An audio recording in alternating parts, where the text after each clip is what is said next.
Hi friends, இங்கே யூஎஸில் grocery ஷாப்பிங்காக Walmart போகிறாங்களோ இல்லையோ, but weekly once drinking water and water பாட்டில்ஸ்க்காக கண்டிப்பாக போவாங்க. இங்கே 90% டேப் வாட்டர்ஸ் தான் ட்ரிங்கிங் பர்பஸ்க்காக யூஸ் பண்ணுறது இல்லை.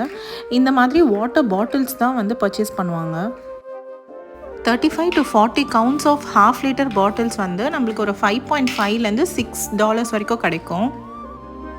காஸ்ட் எஃபெக்டிவாக இருக்கணும்னு நினைக்கிறவங்க வாட்டர் ரீஃபில் ஸ்டேஷன்ஸ் யூஸ் பண்ணுவாங்க. இந்த மாதிரி ரீஃபில் ஸ்டேஷனில் நம்ம வீட்டிலேருந்து பிளாஸ்டிக் கேன்ஸ் எடுத்துகிட்டு வந்து இங்கே ஃபில் பண்ணிக்கலாம். 1 gallon ஆஃப் வாட்டர் ரீஃபில் பண்ணுறதுக்கு ஒரு 50 cents தான் ஆகும். எல்லா க்ராசரி ஷாப்லேயுமே இந்த மாதிரி வாட்டர் ரீஃபில் ஸ்டேஷன்ஸ் பார்க்க முடியும். 1 gallon வந்து 3.7 liters வரும். வாட்டர் ஃபில்டர் ஆப்ஷன் ரொம்ப எஃபெக்டிவ் கிடையாது. ஏன்னா ஏதாவது ப்ராப்ளம் வந்தால் நம்ம தான் வந்து சேஞ்ச் பண்ணுற மாதிரி இருக்கும். இன்னொரு vlogல பார்க்கலாம். பாய்.